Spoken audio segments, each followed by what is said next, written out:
Hello everyone, जय हिंद। आज इस वीडियो में हम देखेंगे मौर्य वंश के बारे में। ठीक है, इससे पहले हमने देखा था नंद वंश के बारे में। नंद वंश को मैं थोड़ा सा आपको रिवाइज करा देता हूं। ठीक है, नंद वंश का जो अंतिम शासक था उसका नाम था घनानंद। ठीक है, तो और घनानंद को किसने पराजित किया? चंद्रगुप्त मौर्य ने, चाणक्य की मदद से। ठीक है, तो चंद्रगुप्त मौर्य ने जो है चाणक्य की मदद से जो घनानंद को पराजित किया। इस तरह से नंद वंश की समाप्ति हुई और मौर्य वंश का स्थापना हुआ। ठीक है, तो आज हम देखेंगे मौर्य वंश। आई होप आपको पता चल गया कि मौर्य वंश की स्थापना कैसे हुई। नंद वंश को समाप्त करके नंद वंश के अंतिम शासक जो है घनानंद, उनको चंद्रगुप्त मौर्य ने चाणक्य की मदद से उनको पराजित करके मौर्य वंश की स्थापना कर दी। आज इस वीडियो में हम देखेंगे मौर्य वंश को। ठीक है, चंद्रगुप्त मौर्य के बारे में। और जहां जहां पर जिस तरह से गवर्नमेंट एग्जाम में पूछा जाता है मैं आपको वहां पर टेल कर दूंगा। ठीक है, बहुत ही इंटरेस्ट से आपको बताऊंगा, बहुत ही इंटरेस्टिंग है। मैं तो हमेशा यही बोलता हूं कि आप मेरी वीडियो देख रहे हैं मतलब वो टॉपिक आपको याद होना तय है। ठीक है, चलिए वीडियो को स्टार्ट करते हैं। मौर्य वंश। मौर्य वंश का संस्थापक कौन है? चंद्रगुप्त मौर्य। ठीक है, डायरेक्टली आपको पूछा जाता है कि मौर्य वंश का संस्थापक कौन है, तो चंद्रगुप्त मौर्य। ठीक है, चंद्रगुप्त जो मौर्य ने अपनी राजधानी कहां बनाई, that is the most important. तो चंद्रगुप्त मौर्य ने अपनी जो राजधानी है कहां बनाई? पाटलिपुत्र में बनाई। ठीक है, पाटलिपुत्र में।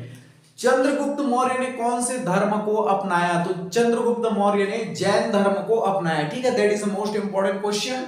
डायरेक्टली आपसे ये पूछा जाता है कि चंद्रगुप्त मौर्य ने कौन से धर्म को अपनाया, तो जैन धर्म को अपनाया। ठीक है, ठीक। अगला हम देखेंगे चंद्रगुप्त जो मौर्य की गुरु व महामंत्री का नाम बताइए। आपको ऐसा पूछा जाता है। ठीक है, तो चंद्रगुप्त मौर्य के गुरु व महामंत्री का नाम क्या था? चाणक्य। ठीक है, चाणक्य। अभी अभी मैंने बताया कि जो है चंद्रगुप्त मौर्य ने चाणक्य की मदद से जो नंद वंश के अंतिम शासक थे घनानंद, उनको पराजित किया। ठीक है, तो चंद्रगुप्त मौर्य के गुरु व महामंत्री का क्या नाम था? चाणक्य। ठीक है, चाणक्य के और कौन कौन से नाम है इनको भी पूछा जाता है। ठीक है, तो चाणक्य का जो और अन्य नाम है कौटिल्य, ठीक है, और विष्णुगुप्त। ठीक है, तो चाणक्य का और क्या क्या नाम है? कौटिल्य और विष्णुगुप्त। ठीक है, चलिए अगले देखते हैं मौर्य वंश की जानकारी। देखो जो मौर्य वंश है उनकी जो जानकारी कि सोर्स कौन कौन से, किससे हमें मौर्य वंश की जानकारी मिलती है? चंद्रगुप्त मौर्य की जानकारी कैसे, किससे मिलती है? ठीक है, सम्राट अशोक की जानकारी हमें कहां से मिलती है, तो एक्सेट्रा एक्सेट्रा। तो कहने का मतलब ये चीज है कि मौर्य वंश की जो जानकारी के स्रोत क्या है। चलिए यहां पर देखेंगे कौटिल्य। कौटिल्य, कौटिल्य किसका नाम है? चाणक्य। तो चाणक्य की जो पुस्तक का नाम है नहीं, साहित्य को जो नाम है अर्थशास्त्र में जो है हमें मौर्य वंश की जानकारी मिलती है। ठीक है, और ये जो अर्थशास्त्र है ये इकोनॉमी से रिलेटेड नहीं है। मैं आपको बहुत से लोग जो है अर्थशास्त्र समझकर क्या समझते हैं कि ये इकोनॉमी से रिलेटेड है, बिल्कुल नहीं है। जो चाणक्य की जो रचना है अर्थशास्त्र, वो राजनीति से संबंधित है। ठीक है, आपको मैं फिर से बता दूं, जो चाणक्य, देखो चाणक्य के और कौन कौन से नाम है? कौटिल्य और विष्णुगुप्त। तो ये जो कौटिल्य की जो रचना का नाम है अर्थशास्त्र है। नाम से आप मत जाना कि अर्थशास्त्र जो है इकोनॉमी से रिलेटेड होगा, बिल्कुल नहीं। ये कौटिल्य की जो रचना है, चाणक्य की जो रचना का नाम है अर्थशास्त्र, किससे संबंधित है? राजनीति से संबंधित है। ठीक है, अगला हम देखेंगे मेगास्थनीज। मेगास्थनीज की जो रचना का नाम है इंडिका। ठीक है, डायरेक्टली आपको पूछे जाते हैं, जैसे आपको पूछ दिया जाएगा चाणक्य की रचना का क्या नाम है? अर्थशास्त्र। अर्थशास्त्र किससे संबंधित है? राजनीति से संबंधित है। ठीक है, मेगास्थनीज की रचना का नाम आपको पूछ दिया जाएगा इंडिका है। ठीक है, इंडिका। विशाखा, विशाखा दत्त की रचना का क्या नाम है? मुद्रा राक्षस। जितने बता रहा हूं that is a most important. मैं तो हमेशा बोलता हूं कि जितनी भी मेरी वीडियोस आती हैं पॉइंट ऑफ एग्जाम सिलेबस के अकॉर्डिंग रहता है। ठीक है, पूरे इंपॉर्टेंट फैक्ट्स मैंने सबमिट किए होते हैं, एक्स्ट्रा बिल्कुल नहीं सबमिट करता। मैं हमेशा एक बात और भी बोलता हूं कि पढ़ना क्या है, कितने को पढ़ना है, ये हमें पता होना चाहिए, वरना तो पढ़ने के लिए पूरी जिंदगी कम पड़ जाएगी। ठीक है, चलिए विशाखा दत्त की जो रचना का क्या नाम है? मुद्रा राक्षस। और रुद्र दामन का जो रचना का नाम है, रुद्र दामन का जूनागढ़ अभिलेख।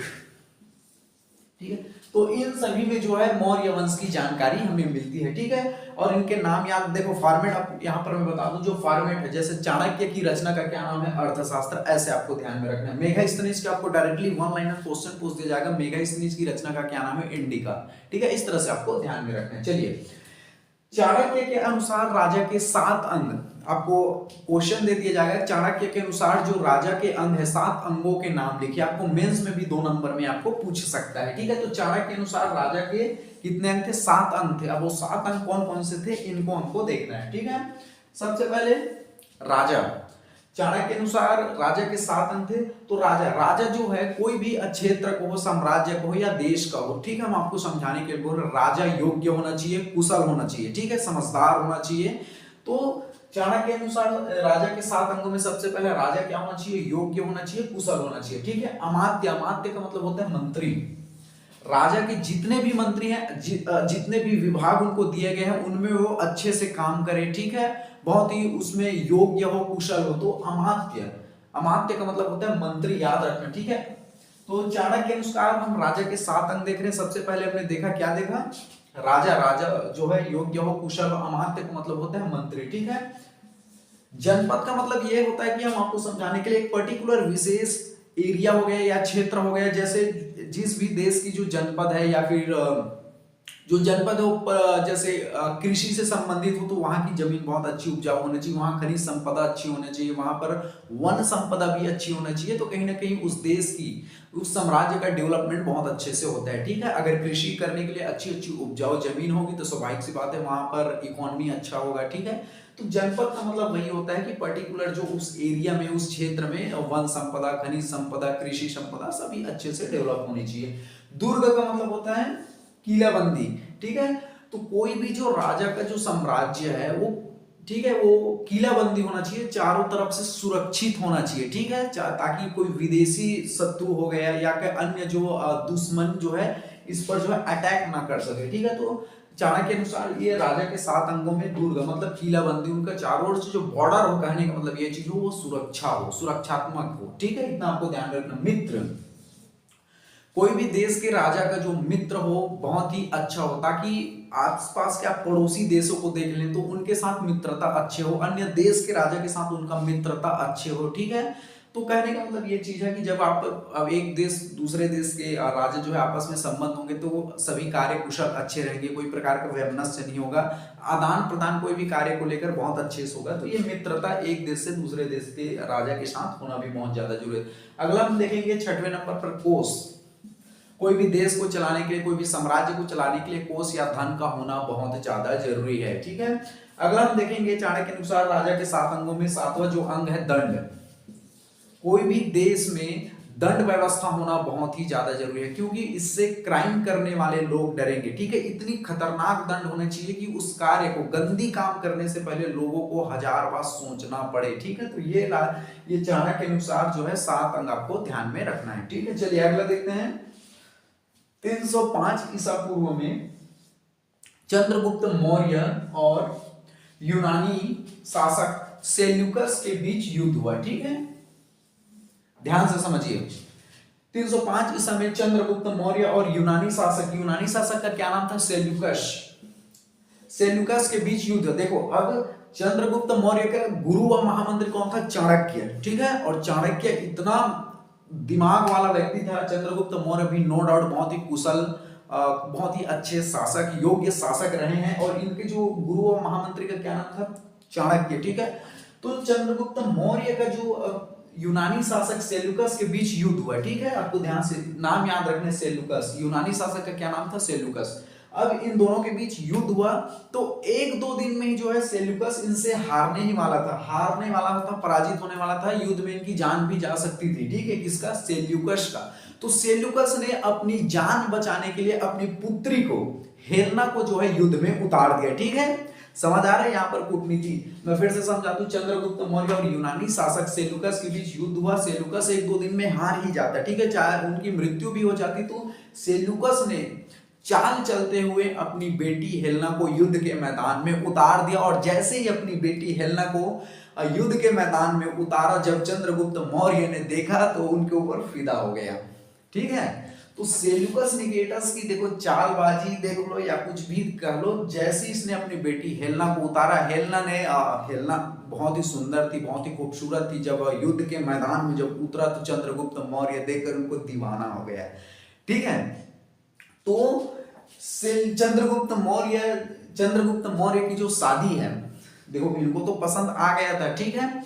तो चंद्रगुप्त मौर्य को पसंद आ गया था कौन, हेलेना। हेलेना की जो शादी है चंद्रगुप्त मौर्य से हो गई और इस तरह से सेल्यूकस अपनी जान बचा लिया, ठीक है, अपनी बेटी को बीच में ला दिया। तो चंद्रगुप्त मौर्य उनको देखकर दीवाना हो गए, ठीक है। तो यहाँ कहीं ना कहीं चंद्रगुप्त मौर्य जो है उनसे फिदा हो गए, कहने का मतलब यही चीज है। और सेल्यूकस की यहाँ पर जान बच गई, ठीक है। तो सेल्यूकस की पुत्री का क्या नाम था, हेलेना था, जिसका विवाह किसके साथ हुआ, चंद्रगुप्त मौर्य के साथ हुआ। अब देखेंगे जो सेल्यूकस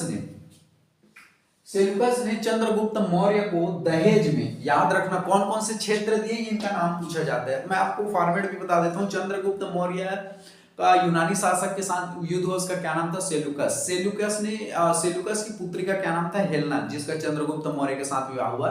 तो सेल्यूकस ने अपने दामाद चंद्रगुप्त मौर्य को, ठीक है, कौन कौन से जो क्षेत्र है उसे दहेज के रूप में दिया, ठीक है। इसका नाम मैंने लिख दिया है, अराकोशिया, एरिया, जेंड्रोसिया, पेरीमेसिडाई, ठीक है, पेरीमेसिडाई। इस क्षेत्र को जो है सेल्यूकस ने चंद्रगुप्त मौर्य को दहेज के रूप में दिया, ठीक है। जितना भी बता रहा हूं that is a most important, ठीक है। अगला हम देखेंगे फैक्ट्स है। विलियम जोन्स ने सर्वप्रथम बताया कि चंद्रगुप्त मौर्य ही सेंड्रोकोट्स है, ठीक है। बहुत बार अगर आपसे बहुत से किताबों में या बहुत से अभिलेखों में देखने को मिलता था कि सेंड्रोकोट्स, आखिर ये सेंड्रोकोट्स है कौन, ठीक है। तो ये जो सेंड्रोकोट्स है उसका जो नाम है चंद्रगुप्त मौर्य ही है, या चंद्रगुप्त मौर्य को ही सेंड्रोकोट्स कहते हैं। इसको किसने सर्वप्रथम बताया, विलियम्स जोन्स ने, ठीक है। समझ आया। देखो बहुत से अभिलेखों में देखने को मिलता था कि सेंड्रोकोट्स। तो ये सेंड्रोकोट्स कौन है, तो ये फाइनली इस बात को ये बताया कि विलियम जोन्स ने बताया कि जो सेंड्रोकोट्स हम जिसका नाम प्रयोग कर रहे हैं उसका जो नाम है सेंड्रोकोट्स, जो जिसका नाम है उसका चंद्रगुप्त मौर्य ही है, ठीक है। चंद्रगुप्त मौर्य को सेंड्रोकोट्स कहते हैं, कहने का मतलब ये चीज है, ठीक है।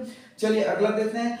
चंद्रगुप्त ने जैन धर्म ग्रहण किया था, ठीक है। आपको ध्यान में रखना है चंद्रगुप्त मौर्य ने कौन से धर्म को ग्रहण किया था, तो जैन धर्म को। बहुत बार इसे पूछा जाता है कि चंद्रगुप्त मौर्य ने कौन से धर्म को ग्रहण किया था, तो जैन धर्म को ग्रहण किया था, ठीक है। और जैन धर्म में, एक मिनट,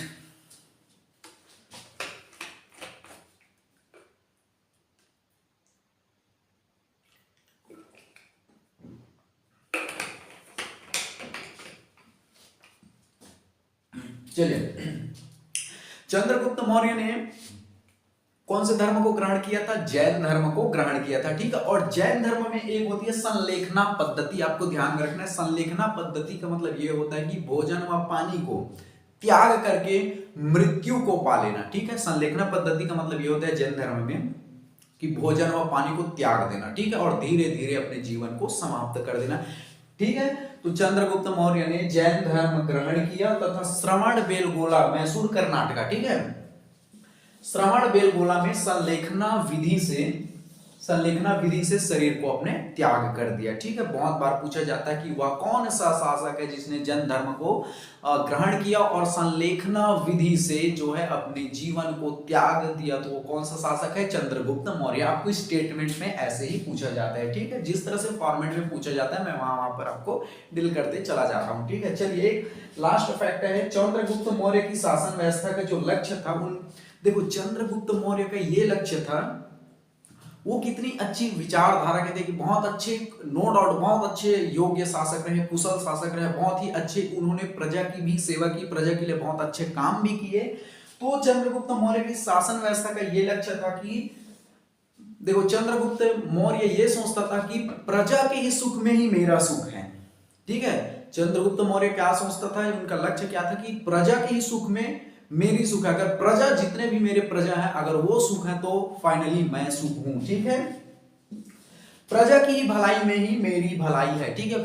चंद्रगुप्त मौर्य क्या कहता था कि प्रजा की जो भलाई में ही राजा की भलाई है। आजकल के नेताओं को देख लो जो नो डाउट्स, देखो चंद्रगुप्त मौर्य को देखो क्या सोचता था कि प्रजा की भलाई में भैया मेरी भलाई है, लेकिन आजकल के नेता को देख लो, अपनी भलाई हुई बाढ़ में जाए जनता, कोई लेना देना नहीं उनको जनता को, ठीक है। तो ये यूं ही चंद्रगुप्त मौर्य का इतिहास में ऐसा ही नाम नहीं है, ठीक है।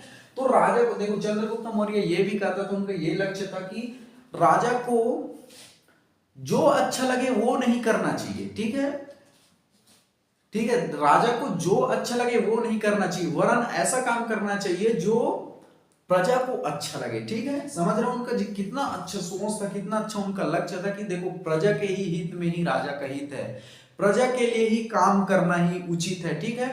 राजा को तो अपने लिए काम करना ही नहीं चाहिए, बल्कि प्रजा के लिए जो अच्छा है, उनके जो जनता के लिए जो अच्छा है वो कार्य करना उचित है, ठीक है। तो आजकल के नेताओं को देख लो, जनता से कोई मतलब ही नहीं रह गया। चंद्रगुप्त मौर्य का, ठीक है, शासन का जो परम लक्ष्य क्या था कि जनता की भलाई में ही राजा की भलाई है, ठीक है। चलिए, आई होप आपको बहुत अच्छे से समझ आया होगा, ऐसा मैं आशा करता हूँ। इस तरह से चंद्रगुप्त मौर्य के बारे में हमने देखा। अगले हम शासक को, ठीक है, जो बिंदुसार है, उनको हम अगले वीडियो में देखेंगे। चलिए, थैंक यू वेरी मच, जय हिंद।